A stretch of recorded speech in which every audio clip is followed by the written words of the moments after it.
चलिए तो शांति बैठिए और यहाँ ध्यान दीजिए। कल हम आप लोगों को शुरू किए थे हिस्ट्री का चैप्टर नंबर 1 जिसका नाम है सिंधु घाटी सभ्यता। इसे ईंट मनके तथा अस्थियां भी एनसीईआरटी में नाम है, तो दोनों नाम से जानिए। इसे इसको हम मुख्य रूप से हड़प्पा सभ्यता या सिंधु घाटी सभ्यता के नाम से जानते हैं। कल इसमें हम लोगों ने सिंधु घाटी सभ्यता की कैसे उत्पत्ति हुई, कैसे इसकी खोज हुई, इसको और किस किस नाम से जानते हैं, कौन कौन लोग खोज किए, कौन कौन से प्रमुख स्थल हैं, इन सारी चीज़ों की जानकारी ले लिए थे। आज हम लोग एक शहर के बारे में पढ़ेंगे और उस शहर का नाम है मोहनजोदड़ो। तो उसकी विशेषता के बारे में पढ़ेंगे। अब फिर कन्हू बैठल, अरे तो चुप रहना मैया, तंग करके धैले है सब के सब। चले देखिए, तो मोहनजोदड़ो नगर की सबसे पहले विशेषता में देखिए यहाँ पे योजनाबद्ध नगर। सवाल ये है कि शहर तो कई सारे मिले, जैसे लोथल मिला, फिर कालीबंगा है, धौलावीरा है, हड़प्पा है, चहुंदरो है, राखी गढ़ी है, रंगपुर है, कितने सारे शहर हैं, कितने सारे स्थल हैं। लेकिन हम लोग मोहनजोदड़ो को ही क्यों पढ़ रहे हैं? तो इसके पीछे कारण है। देखो, सबसे पहले खोज हुआ, कल बताए हैं तुम लोगों को, हड़प्पा सभ्यता के 1921 में दयाराम साहनी द्वारा उसका उत्खनन किया गया।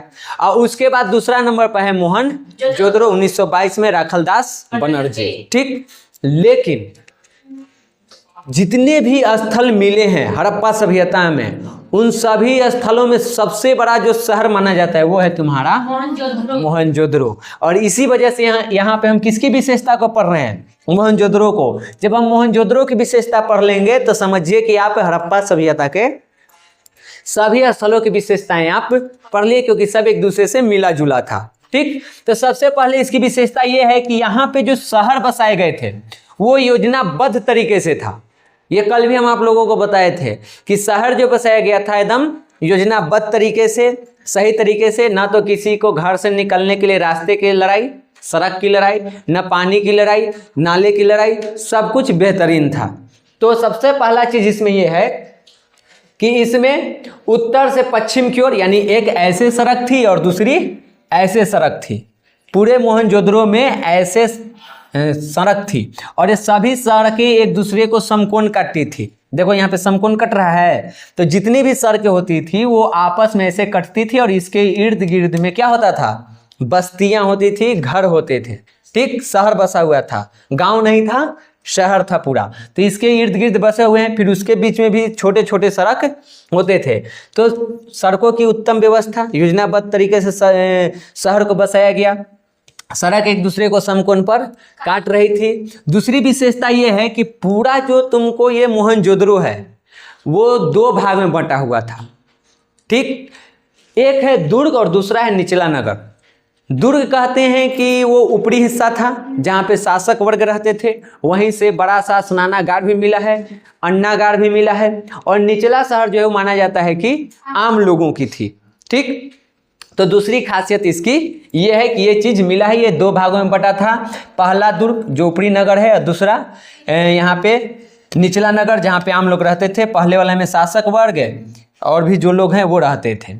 यहाँ से विशाल स्नानागार मिला है, ये बता ही दिए। ठीक, और ये जो स्नानागार है वो पक्की ईंटों से बना हुआ है और बहुत बड़ा है, सबसे बड़ा है।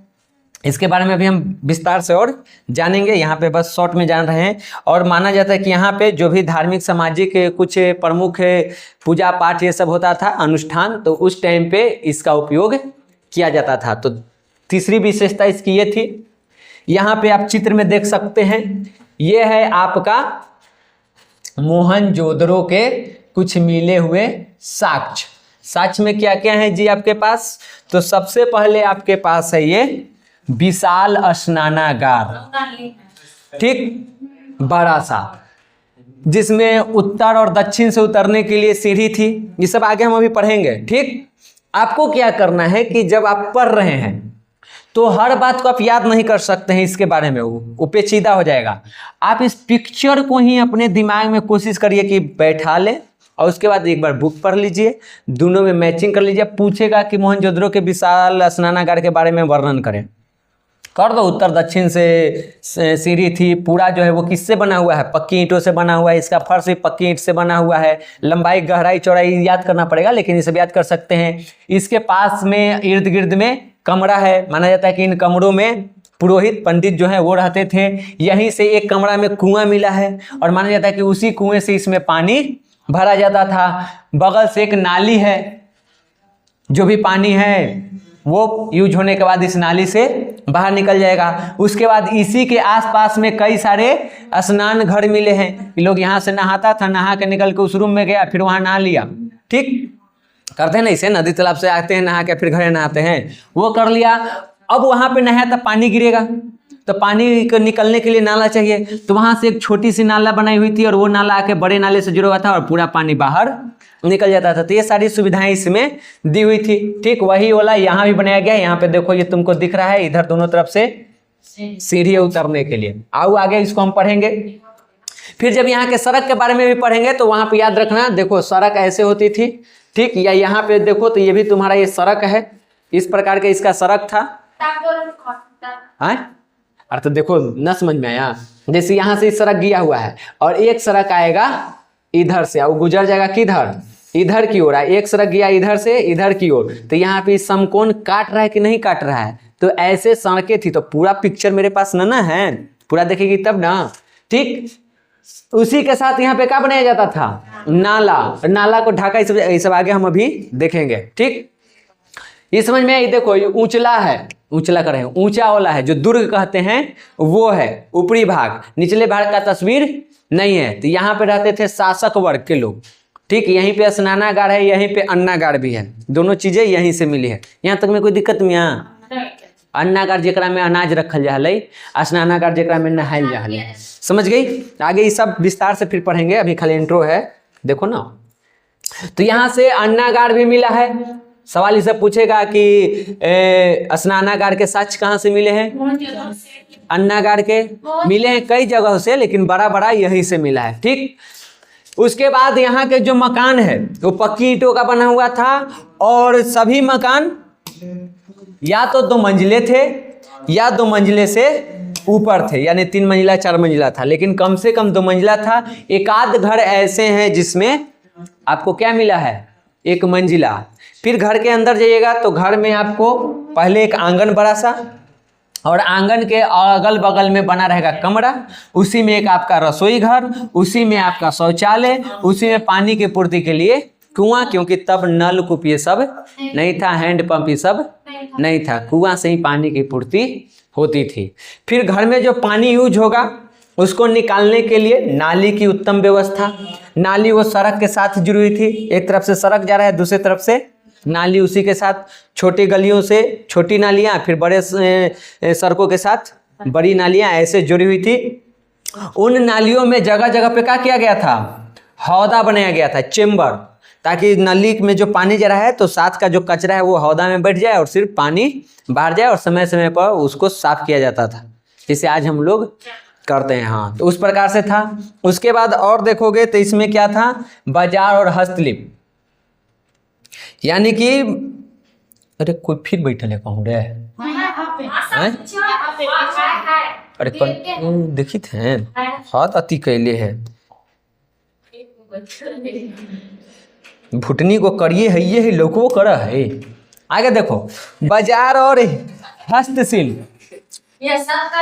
मोहनजोदड़ो में बाजार भी लगता था, बाजार में कई सारी चीजें भी मिलती थी और उस टाइम पे कलाकारी भी होता था, मूर्ति सब भी बनाया जाता था और जो भी चीजें बनती थी वो कैसे, हाथ से। हस्तशिल्प मतलब है हाथ से कारीगरी किया जाता था। कई सारी चीज मिले हैं, अभी तस्वीर दिखाएंगे तुम लोगों को।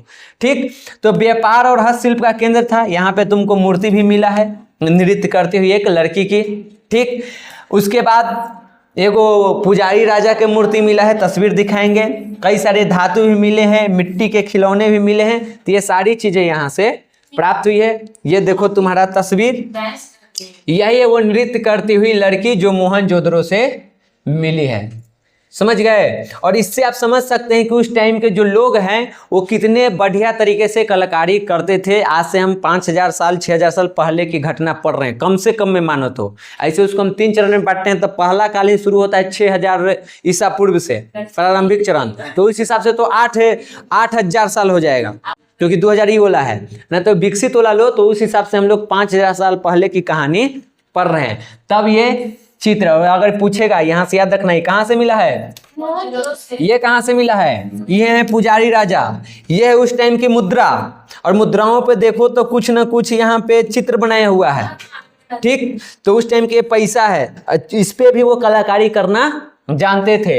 इधर कुछ मुहर, और मुहर में देखो तो जानवरों का चित्र मिलेगा, और साथ ही साथ यहाँ पे कुछ लिखा हुआ मिलेगा। और ये वही चीज लिखा हुआ है जिसको हम आज तक पढ़ नहीं पाए हैं, और इसीलिए इसकी लिपि को चित्रलिपि में रखा जाता है। समझ गए, क्योंकि ये क्या लिखा हुआ है वो पढ़ने नहीं आया है किसी को। ये है उस टाइम का एक और मिला है साक्ष्य, जेकरा में हाथी के फोटो है, सांड ही सब के है। हाँ, ये हैं आपके पशुपतिनाथ है, यानी कि शिव जी। समझ गए, पशुपतिनाथ की तुलना किनसे किया जाता है, शिव जी के। तो इस प्रकार से बेहतरीन तरीके के वे लोग कलाकारी करना जानते थे, और ये सब काम हाथों से किया जाता था। समझ गए, मोहनजोदड़ो के काल में, हड़प्पा सभ्यता में ये सारी चीजें होती थी। तो मूर्ति एवं कला के बारे में तो अभी दिखाई दिए कि मोहनजोदड़ो से नृत्य करती हुई एक महिला का फोटो मिला है। साथ ही साथ ये जो मूर्ति है वो कांसे की है, एक पुजारी राजा की भी मूर्ति मिला है। और यहाँ से हम लोग समझ सकते हैं कि उस टाइम की कला और संस्कृति कितना बेहतरीन थी। फोटो देख ही लिया, लिपि में बता ही दिए कि लिखा हुआ है, लेकिन हम पढ़ नहीं पाए हैं। ऐसे इसकी तुलना किया जाता है ब्राह्मी लिपि से। हाँ, जैसे ब्राह्मी लिपि लिखा था ना, उसी है, लेकिन अक्षर को हम पढ़ ही नहीं पा रहे हैं कि क्या है, तो कंफर्म नहीं कर सकते हैं। चित्रलिपि में रखते हैं, चित्रात्मक रखते हैं। मुद्रा दिखाई दिए कैसा है, उस पर चित्रकारी किया हुआ है। तो ये सारी चीजें थी। अब है एक एक करके कौन बच गया, मोहनजोदड़ो का विशाल स्नानागार, ये वाला। अभी थोड़ा सा इसके बारे में बता दिए थे, बाकी हम अपने मन से बता दिए हैं। अब देखिए यहाँ पे मोहनजोदड़ो का सबसे प्रमुख अगर कोई स्थल है तो वो है ये, इसके वजह से ज़्यादा जाना जाता है, स्नानागार सबसे बड़ा, ठीक। और है कहाँ, ऊपरी शहर में, दुर्ग पर, जहाँ अमीर लोग रहते थे, शासक वर्ग रहते थे, वहाँ पे इसको बनाया गया है। और इसका आकार कैसा है, आयताकार। देखो चरखुट है ना इसे, ठीक। तो चरखुट होता तो वर्गाकार भी होता है, आयताकार के क्या है, लंबाई ज़्यादा रहता है, चौड़ाई कम। और वर्गाकार में सब बराबर रहता है। तो यहाँ पे इसका लंबाई चौड़ाई में अंतर है। फिर करने बैठ लू रे, तू बैठे ना पागल कहीं। देखिए इसका आकार जो है, तुम देखो तो इसका आकार में लंबाई इसका कितना है, 12 मीटर लंबा, 7 मीटर चौड़ा, 2.5 मीटर गहरा है। इसकी जो गहराई है यहाँ से यहाँ नीचे वो 2.5 मीटर है। यहाँ से यहाँ के लेकर के लंबाई कितना है, 12 मीटर। और यहाँ से यहाँ अगर मान लो चौड़ाई कितना है, ऐसे तो ये बन रहा है उल्टी, तो ये होगा तुम्हारा लंबाई चौड़ाई। अब जो भी रहे तो लंबाई चौड़ाई में कितना है, 12 मीटर लंबा, 7 मीटर चौड़ा और 2.5 मीटर गहरा है, ठीक। उसके बाद इसमें प्रवेश करने के लिए आप देखो, एगो उत्तर से सीढ़ी है, एगो यहाँ नीचे दक्षिण से। इसमें भी देख सकते हो, एगो यहाँ से और एगो यहाँ से है। तो उत्तर और दक्षिण से सीढ़ी बनाया गया है। और ये जो सीढ़ी है वो कौची के है, पकी हुई ईंटों का बनाया गया है। साथ ही साथ इसके नीचे का जो ये फर्श है, ये भी क्या चीज से बना है, ईंट के। और कैसा ईंट है, तो पका हुआ ईंट है, पकी हुई ईंटों से इसको बनाया गया है। समझ गए। उसके बाद इसके तीनों तरफ आपको कमरे मिल जाएंगे। अगर देखोगे तो इस समय माना जाता है कि सब क्या था, तुमको कमरा था, रूम, ठीक। तो तीनों तरफ से रूम है। और रूम भी जो है वो माना जाता है कि कम से कम तो 2 मंजिला था। और उसमें रहते कौन थे, रहने वाले थे पुरोहित, पंडित जी, ब्राह्मण, वे लोग रहते थे। उसी में से एक वो कमरा में बड़ा सा कुआं मिला है। माना जाता है कि वहीं से इसमें पानी भरा जाता था निकास के लिए। ये सब अभी हम बता दिए हैं। क्या चीज है, एक नाला है जहां से पानी निकलता था। ये जो नहीं यार, मम्मी न हो,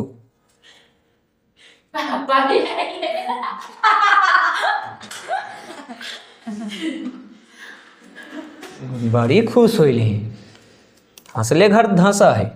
उसके बाद देखिए अभी बताए हैं तुम लोगों को कि यहीं जलाशय के पास में, इसी स्नानागार के पास में कुछ कमरे भी मिले हैं। 8 को छोटे छोटे स्नान घर मिले हैं। उसमें नालियां भी, और नाले जाके गली से जुड़ा हुआ था और फिर बड़े नली में है और बड़े नली से निकल जाता था। माना जाता है, ये भी बता दिए हैं कि इस जलाशय का, इस स्नानागार का प्रयोग हम किस चीज़ में करते थे? जब कोई बड़ा पर्व त्योहार ये सब चीज़ आता था, सामाजिक कार्यक्रम कुछ होता था, तो ऐसे टाइम पे इसका उपयोग होता था। जाए ना पिकनिक विकनिक बनाए तो स्विमिंग पूल में नहाए जाए, वही बोला। देखो ऐसा जलाशय एक और मिला है, कहाँ से? धौलावीरा से। वहाँ से भी एक मिला है लेकिन वो छोटा सा है, और वहाँ पे भी माना जाता है कि या तो वही अनुष्ठानिक काम होता था, पर्व त्योहार सामाजिक, या खेतों की सिंचाई के लिए इसके पानी का उपयोग किया जाता था। तो ये कि धौलावीरा से भी मिला है, लेकिन याद रखना है कहाँ होला? मोहनजोदड़ो होला। मुँह फाड़ी थे का हो लोग, जमाई अभी था वो। आगे देखिए, अब है हड़प्पा के अन्नागार, अनाज रखे वाला। इसकी तुलना करो मेसोपोटामिया से, क्योंकि मेसोपोटामिया और सिंधु घाटी दोनों एक ही टाइम पर था। ठीक, तो मेसोपोटामिया में अनाज रखा जाता था मंदिरों में। जो भी उत्पादन होगा अनाज या जो राजा टैक्स लेगा वो सब कहाँ रखाएगा? मंदिर में। लेकिन सिंधु घाटी में मंदिर में नहीं रखा था, उसके लिए अलग से अपना एक अन्नागार बनाया हुआ था और इसी में उसको रखा जाता था। ये टूटा हुआ स्थिति में है, इसको घर के जैसा समझिए कि ये रूम था और उसी में रखा जाता था। तो सवाल पूछ सकता है कि मेसोपोटामिया में अनाज कहाँ रखे जाते थे? मंदिर। सिंधु घाटी में अनाज कहाँ रखा जाता था? स्नानागार में। समझ गए? ये स्नानागार का मार्केट, अन्नागार में अनाज वाला जो भंडार है।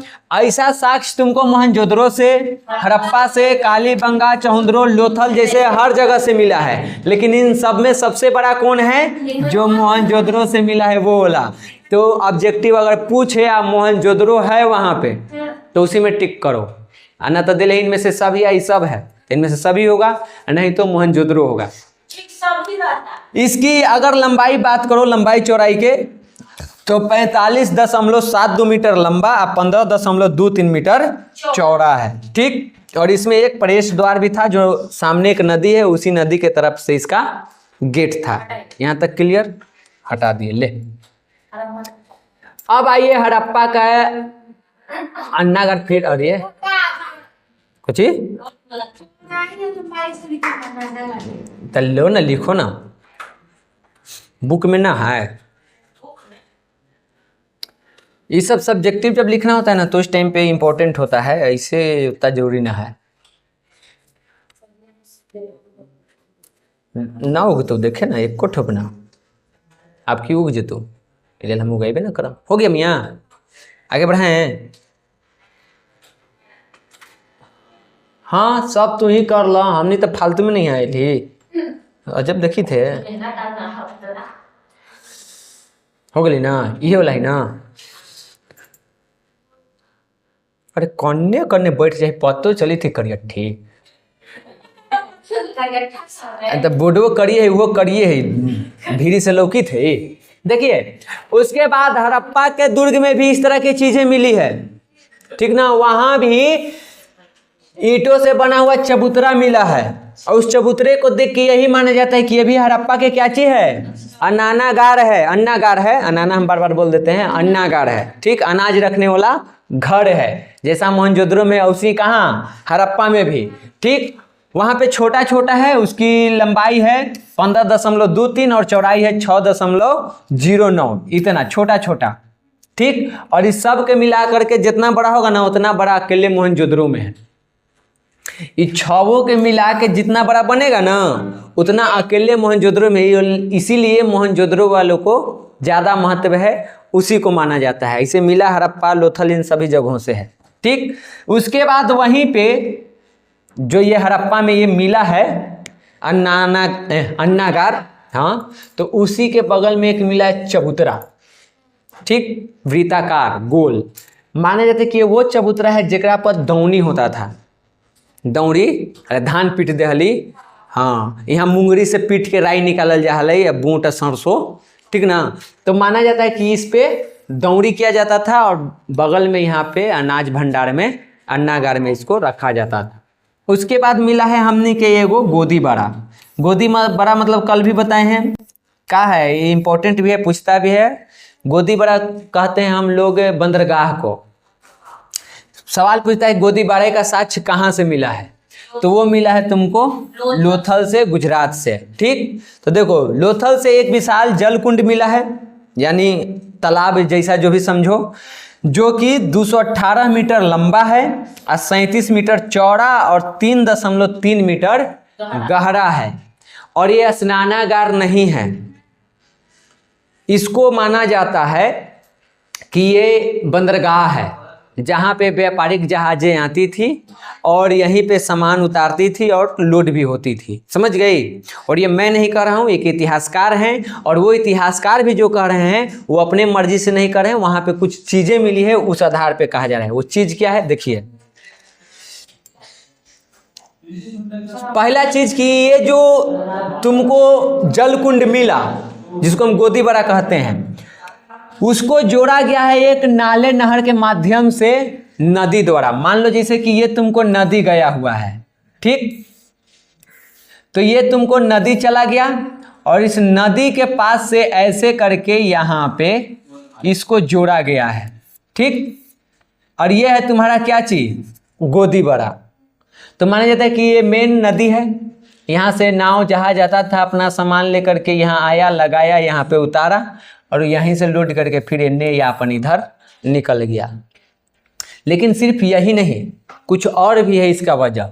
इसी के बगल में कुछ दूरी पर एक यहाँ पे मिला है तुमको गोदाम, अनाज रखने वाला, बाकी चीज़ें रखने वाला, और गोदाम में मिला है कुछ मुहर। तो ऐसा माना जाता है कि एक बंदरगाह था, यहाँ पे सामान आता था, उतरेगा, गोदाम में जाएगा और सबका अपना अपना मुहर लगेगा। यहीं पे मुहर लग के यहाँ आएगा, यहाँ पे लदा करके वो आगे निकल जाएगा। तो ये कुछ ऐसे साक्ष्य मिले हैं जिसके आधार पे माना जाता है कि जो लोथल का जो जल कुंड मिला है वो असल में एक बंदरगाह था। और ये कहने वाले व्यक्ति का नाम है SR राव। वही मानते हैं इस बात को कि ये जो लोथल मिला ये गोदी बड़ा है, यहाँ पे व्यापारिक काम होते थे। समझ गई। तो गोदी बड़ा के साक्ष्य कहाँ से मिला है, मुंह ताक रही है। गोदी बड़ा के साक्ष्य कहाँ मिला है, हाँ लोथल से। लोथल कहाँ है, मोहनजोदड़ो में। बहुत बढ़िया, ये स्पीड से पढ़ो, हड़प्पा में है, बहुत बढ़िया। अभी मार के गर्दा उड़ा दिख तो कुछ बनते ही। अब आओ घड़ी के घर कैसन होगा हल, तो घर पर विशेष ध्यान देवल गई हल। हड़प्पा सभ्यता के लोग घर पर विशेष ध्यान दिए थे। घर के बीचों बीच एक बड़ा सा होता था आंगन। अगर किसी के घर में पुराना होगा, 50 साल पुराना घर, तो वैसी ढांचा के होगा। घर में आंगन होगा, चारों पट्टी से कमरा होगा, एगो बीच में उसारा होगा, है इसे, ठीक। और पुराना होगा तो कल के जगह कुआं मिलेगा घड़वे में। अरे पुराना एकदम घर होगा ना तो उसको घड़वे में कुआं मिलेगा। लेकिन नया वाला होगा तो उस टाइम पे हैंड पंप आ गया था, तो घर में हैंड पंप है। लेकिन उस टाइम पे हैंड पंप नहीं था, चापाकल नहीं था, तो बड़ा सा आंगन होता था और आंगन के चारों तरफ बनाए जाते थे रूम। पुराना वाला अगर किसी का भी घर है तो आप उसको देख सकते हैं। और ना समझ में आवे तो यहाँ पर जो एगो हवेली है, पंचमुखी मंदिर भी जाके देख ली, समझ में आ जाए तो। अरे घरवा के बारे में बोल रहे हैं तो वहां पे पहले समझो कि मोहनजोदड़ो में या हड़प्पा सभ्यता में क्या होता था, ये हमारा जमीन है, ठीक, इतना में हम यहाँ पे बना दिए इतना बड़ा आंगन, ऐसे बराबर रहता था। हम यहाँ पे छोटा सा समझाने के लिए बना रहे हैं, ठीक। यहाँ से हो गया तुमको कुछ कुछ बरामदे के रूप में लोग ऐसे अपना खाली रखते थे। यहाँ पे पाया दिया हाले ना, आ इसके इधर ये सब का हो गया, रूम हो गया, ठीक। किला ले तिरछा रूम बन गए जी, हाँ तोड़ देवे, ठीक। ये हो गया मेरा रूम, समझ गए, क्लियर। इसमें क्या होता था कि मान लो ये है मेरा गेट, ये प्रवेश द्वार, तो इसमें एक गेट खुलेगा यहाँ, तो दूसरा गेट खोलेंगे हम यहाँ। इससे होता ये था कि आप प्रमुख जो मेन द्वार है एंट्री, यहाँ पे आप आ तो जाइएगा लेकिन आंगन आपको दिखेगा नहीं, सामने क्या दिखेगा, दीवार। आप जब इस गेट पे आइएगा तब दिखेगा। तो एक विशेषता इसकी ये भी थी कि आंगन होता था, लेकिन मुख्य द्वार से आप आंगन को देख नहीं सकते थे। उसके साथ इसके अंदर जाइएगा तो आपको यहीं पे आंगन में कहीं एगो कुआं मिल जाएगा। ठीक, यहीं से आपका एक अपना नली निकाले हुए हैं जो आगे जा करके किससे जुड़ा हुआ है, गांव में जो शहर में जो नली था मेन, उन नलियों से जुड़ा हुआ है, पानी निकल गया रोड के साथ होके। ठीक, इसी में आपको एगो किचन रूम, एगो वॉशरूम, स्नान घर, एक शौचालय, ये सारी व्यवस्थाएं होती थी। घर जो है वो 2 मंजिला 3 मंजिला होता था। ठीक, कम से कम 2 मंजिला। कई सारे घरों में जाने के लिए सीढ़ी के भी साक्ष्य मिले कि वहीं से सीढ़ी बनाई कि रूम में से ऊपर छत्ता बजा लगी, सीढ़ी बन गया 2 मंजिला पर 3 मंजिला पर। और कई सारे घरों में बांस उसकी यूज होता होगा, तो सीढ़ी के साक्ष्य कई सारे घरों से मिले। ये सारी चीज़ें समझ में आ गया। यही चीज़ों को वहाँ पे वर्णन करना रहेगा, समझ गई। और ये सारी चीज़ें आज है, उसी को तो लिखना है। आप देखो एक एक करके समझ लो। तो प्रवेश द्वार से तुम आंगन को सीधे नहीं देख सकती थी क्योंकि उसका बनावट उसी प्रकार से था। उसके बाद अब बताएं कि कम से कम 2 मंजिला 3 मंजिला होता था। तो जो सबसे नीचे वाला है उसमें खिड़की नहीं लगाया जाता था, जैसे मकान मालिक ना लगे हैं सबसे नीचे।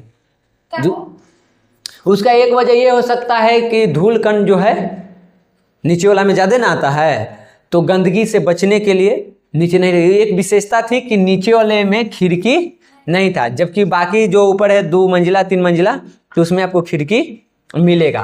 तो ये चीज़ बनाई गई थी। सीढ़ी के बारे में बता ही दिए कि सीढ़ी भी मिला है, सब पक्का ईंट के बनल है, फर्श से लेकर के ऊपर तक सब क्या चीज़ है, पक्की ईंट का बना हुआ है। और सब ईंट एक ही अनुपात के है, जैसे हमने के जितना भी ईंट रहता है तो सब एक ही साइज का रहता है, तो उस टाइम भी सब ईंट एक ही साइज का होता था। ठीक, हड़प्पा सभ्यता में हर जगह के मकान तुमको मिलेगा पक्की ईंट के, लेकिन एक जगह जहाँ पे ईंट के नहीं है, पत्थर के है, और वह है धौलावीरा।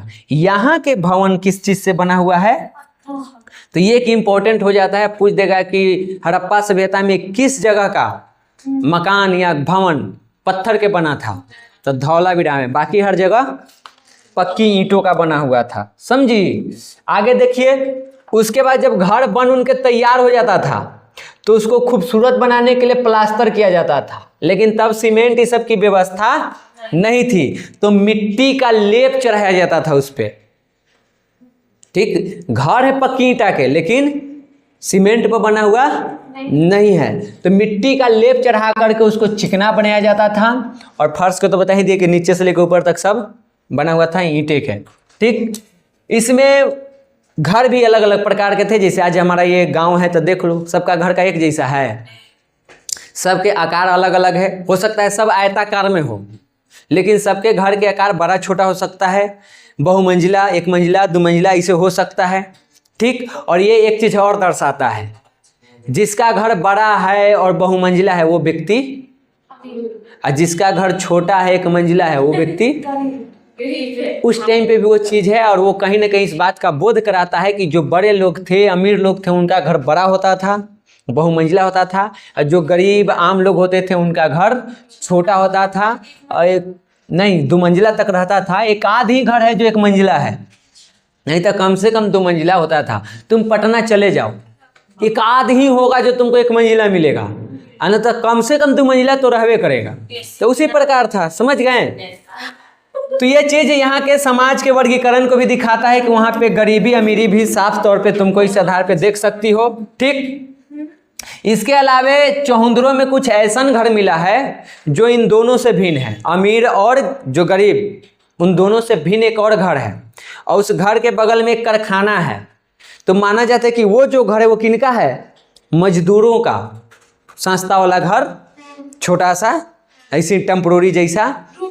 हाँ, तब चौहुंदरों से कुछ ऐसे घर मिले हैं जिससे पता चलता है कि मजदूर शहर था उस टाइम के, समझी। हाँ, तो वहाँ से जो मिला है तो इससे ये अनुमान चलता है कि पहले के जो लोग हैं मजदूरों के लिए अलग मकान रखते थे, उनका आवास अलग होता था, कारखाने के आसपास नहीं होता था, और उसी में वो रहते थे और वहीं बगल में काम करते थे। तो ऐसा प्रमाण हमको कहाँ से मिला है, चौहुंदरों से, समझ गए। बस आप पहुँचेले ही, कुछ देर और धैर्य पकड़िए। अब आइए, सड़क और गली सब बताए हुए हैं, खाली रिवीजन थोड़ा सा कर लो। हम शुरू में सब बता दिए। सड़क और गली के बारे में तो इस पे भी बहुत ज़्यादा ध्यान दिया गया था। हड़प्पा नगर में देखो तो आवागमन मतलब होता है आने जाने की सुविधा के लिए सड़कों को बहुत ही बेहतरीन तरीके से बनाया गया था।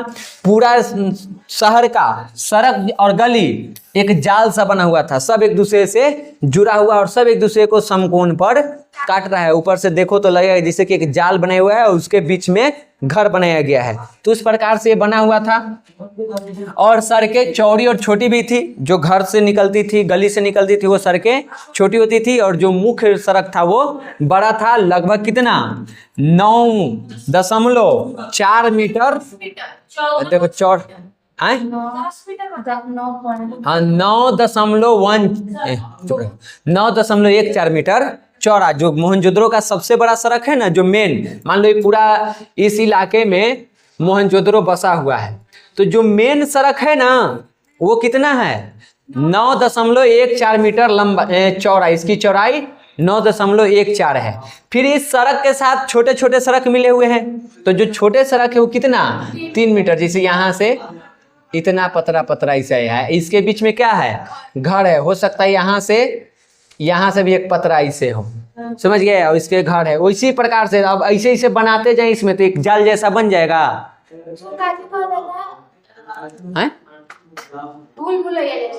भूल भुलैया थोड़े होता था, अरे सबके घर से निकलने के लिए सड़क की व्यवस्था थी, बस इतने समझो, समझी। हाँ अगर आप नया है तो में केहू में शहर में कैसे ही गली के गली में चल जाते हैं, उसी चल जाइएगा, लेकिन जो वहाँ के थे वो जानकार थे। तो इस तरह से ये चीज़ें बनाई गई थी। सड़कों की ध्यान रखने के लिए, उसकी सफाई के लिए उसके किनारों पे कई जगह गड्ढे किए हुए थे। जो भी अचरा कचरा है आपका वो उस गड्ढा में डाल दीजिए और एक समय के बाद उसको साफ कर दिया जाएगा, समझ गए। तो वो भी व्यवस्था यहाँ पे किया गया था। पानी जमे नहीं, इसलिए एक और व्यवस्था था। अभी हम तुमको बताएं कि इसी के साथ यहाँ से क्या निकला हुआ है, नाला निकला हुआ है ना, तो सड़क का झुकाव होता था इसे, समझी। अब जब पानी इसमें भरेगा तो झुकाव इधर के तरफ है, तो पानी कहाँ चला जाएगा, इधर के पानी, और सड़क पे पानी नहीं लगेगा। तो ये व्यवस्था भी वहाँ पे की गई थी ताकि सड़क पर पानी के जमाव न हो। हमने के सरकार से बढ़िया काम करता था ये लोग, समझ गई। और देखिए पीने के पानी के लिए तो मुख्य रूप से क्या था उस टाइम पे, कुआं, हैंडपंप तो था नहीं, मोटर बोरिंग तो भुलाइए जा, ठीक, बिजलिए न हले, तो कुआं ही सबसे प्रमुख था। और जितने भी बड़े बड़े घर मिले हैं लगभग सब में कुआं था। खाली मोहनजोदड़ो से हमको 700 कुआं मिले हैं, बाकी शहर को छोड़ दो, बाकी जगह को छोड़ दो, खाली मोहनजोदड़ो से इतना सारा कुआं मिला है। कुछ कुआं सार्वजनिक भी होता था, जैसे हमने के है ना, हाँ सबके लिए, जैसे हमने के घर में सबके चापाकल है, लेकिन कुछ गांव में एक आध दो कल होगा जो सार्वजनिक होगा, राहगीर जो आता है या गांव के लोग, हाँ सरकारी। तो कुआं भी उसी में होता था। लोग अपना प्राइवेट कुआं भी अपने घर में खुदवाते थे, निजी, और कुछ सार्वजनिक कुआं भी गलियों में होता था सबके लिए, समझ गए। लोथल से भी सार्वजनिक कुआं के साक्ष्य मिला है और मोहनजोदड़ो से भी मिला है, समझ गए। जल निकलने के लिए भी हम बता दिए कि इसकी भी व्यवस्था उत्तम थी। नालियों के साथ गली और नली दोनों एक साथ बनाया जाता था, उसके बाद उसमें घर बनता था, यानी पहले नली गली बन जतबा, ओकरा बाद यहाँ तू अपन घर बनैया, ठीक। तो इस प्रकार से ये व्यवस्था की गई थी। उसके बाद यह अंतिम है मियाँ, प्रत्येक घर की नाली मुख्य नाली से आकर के जुड़ जाता था, घर से आएगा और जो मेन नाली है ना उससे जाकर के जुड़ जाएगा। जगह जगह पर इसकरा में हौदा भी बता दिए, चेम्बर बनाया जाता था ताकि कचरा जमा हो और उसको साफ कर दिया जाए। और जितने भी नालियां हैं सब क्या चीज से बना हुआ था, पक्की ईंट। ये नाली नहीं है, नाली ये वाला है, ये तो कुआं है, यहाँ से पानी निकलेगा इस तरफ से जाएगा, समझ गई। ये जाली लगा वाले हमने के लक्षण के वजह से हमने पैसा डाले लगा है ना, यहाँ नाम लिखे लगा है, फलानवा लव्स फलनिया न लिखे लगा मैं। यहाँ कहीं तो पुराना जगह पर जाओ घूमे, गोदना गोदले रहता है सब कि फलानवा आ दिल पार के ऐसे पहले कर देगा, हमारा तो पारू ना आवे, ये मिलेगा फलानवा फलानिया, एने से ऐसे करके एने से तीर निकाल देगा, ले तो ये सारी चीजें आप नहीं करिए, इसलिए इसको सुरक्षा किया गया है, उसमें जाली लगाई, उसमें जाली लगाया गया है, समझ गए। तो देखिए, तो ये तुमको बनाया हुआ है पक्की ईंट के, और जगह जगह पर इसको अगर देखो तो पत्थर से इसको ढांक भी दिया जाता था, और बीच बीच में गड्ढा हौदा भी बना हुआ था। ढांक दिया जाता था इसलिए ताकि बाहर के कचरा उसमें न जाए, हौदा इसलिए ताकि अंदर के जो कचरा जा रहा है वहाँ पे जमा हो जाए। उसको तुम यहाँ देख सकती है, देखो इधर तस्वीर में, जरा तस्वीर से तू निकल के सामने आओ, देखो यहाँ पे हटाओ फिर ले, देखो ढका हुआ मिल रहा है, तो इसे ढांक दिया जाता था, और जगह जगह पे क्या किया जाता था, चेम्बर बनाया जाता था। तो ये सारी चीजें यहाँ पे कर दी जाती थी। उसके बाद और देखिए, तो मोहनजोदड़ो और लोथल से कई सारे कुआं मिले हैं, नाली के साथ भी मिले हैं, और ये जो तुमको हम कुआं दिखा रहे हैं ये लोथल के हैं, जो इसके साथ नाली भी जुड़ा हुआ है, दिख रहा है ये, ठीक। और माना जाता है कि हमनी के जो हड़प्पा कालीन जो नाली था वो मिस्र और मेसोपोटामिया की सभ्यता के नाली से बेहतरीन था, उससे बढ़िया बनाए थे। तो आज के हमारे क्लास में यही था। अब हम लोग मंडे को इसके आगे पढ़ेंगे, ठीक है।